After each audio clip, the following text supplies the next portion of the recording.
Hi friends, आज हम discuss करेंगे रेशियो डेसिडेंडाई ओविटर डिक्टा। तो रेशियो डेसिडेंडाई का मीनिंग क्या होता है? The reason for decision. ठीक है, कि जो कोर्ट ने डिसीजन दिया है उसके पीछे उसका क्या रीज़न है, किस बेसिस पे डिसीजन दिया है।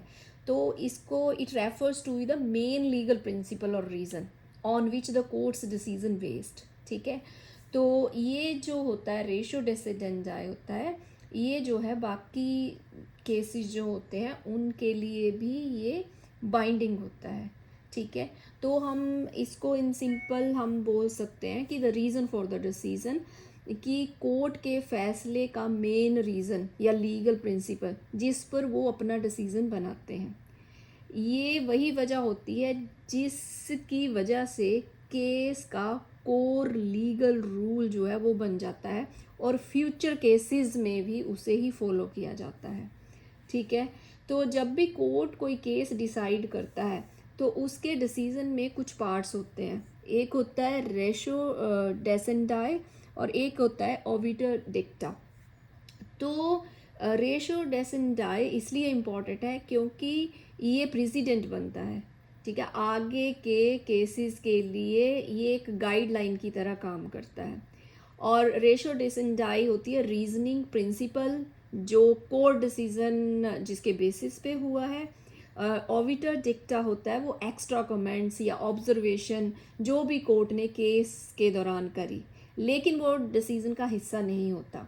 अब हम इसे एग्जाम्पल के साथ समझते हैं। अब जैसे रेशो डेसेंडाई है, ठीक है, इसमें हम एग्जाम्पल लेते हैं एक टेनेंट की। Suppose a tenant hasn't paid rent, ठीक है, और लैंडलॉर्ड जो है उसने अपना पोजेशन लेना चाहता है। तो इस केस में अब कोर्ट क्या कहेगा? जो टेनेंट ने रेंट नहीं दिया, इस करके लैंडलॉर्ड को पोजेशन मिलेगा। तो ये लीगल रीजन आ गया, रेशो डेसेंडाई आ गया, that non payment of the rent allows the landlord to regain the possession of the property. तो ये प्रिंसिपल जो है it will guide future cases on similar facts as well, right. तो next आता है ओविटर डिक्टा। अब इसकी एग्जांपल समझते हैं। इसकी एग्जांपल है वही टेनेंट वाली एग्जांपल लेते हैं। तो जज ने वो तो बोला, उसके साथ में ये भी लिख दिया डिसीजन में कि अगर टेनेंट ने बार बार रेंट नहीं दिया तो जो लैंडलॉर्ड को है कुछ और भी राइट्स मिल सकते हैं। तो this is an extra comment. ठीक है, जो ये एक्स्ट्रा कमेंट है दिस इज ओविटर डिक्टा। ठीक है, तो इंटरेस्टिंग तो है बट ये मेन डिसीजन का पार्ट नहीं है। ठीक है, हमने मेन डिसीजन देखना है। तो जो मेन डिसीजन है जिसकी वजह से कोर्ट ने डिसीजन दिया है उसे हम बोलेंगे रेशो डेसेंडाई। जो एक्स्ट्रा रिमार्क्स ऑब्जर्वेशन जो भी जजेस देते हैं उसको बोलते हैं ओविटर डिक्टा। और क्या होता है, रेशो डेसेंडाई जो है ये बाइंडिंग नेचर का होता है और ये बाइंडिंग प्रेसिडेंट है और मस्ट बी फॉलोड।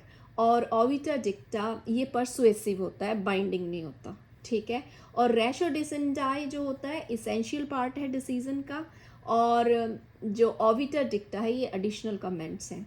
अब एग्जांपल हमने टेनेंट की ली रेशो डेसेंडाई में कि टेनेंट नहीं दिया तब पोजेशन दिया, ओविटर डिक्टा में टेनेंट बार बार रेंट नहीं देगा तो लैंडलॉर्ड को और राइट्स मिल जाएंगे, दैट इज एक्स्ट्रा कमेंट।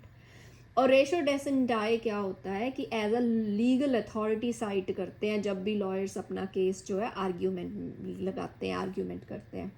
और जो ओविटर डिक्टा है ये इन्फ्लुएंस तो कर सकता है बट इट्स नॉट कंपल्सरी, और दोनों के दोनों जो है ये नाउन फ्रेज हैं। ठीक है, तो in simple language at the last we can say ratio decidendi court का मेन रीजन जिसके बेसिस पे डिसीजन होता है। ये रीजन जो है आगे भी प्रेसिडेंट बनता है और आगे भी ये फॉलो होता है, this is binding in nature. और ओविटर डिक्टा कोर्ट के वो एक्स्ट्रा ऑब्जर्वेशन, एक्स्ट्रा कमेंट्स और डिसीजन का पार्ट होते हैं, पर ये ऑप्शनल होते हैं, कभी भी यूजफुल नहीं होते, बट फॉलो करना ज़रूरी नहीं है, पर परसुएसिव है। Thank you.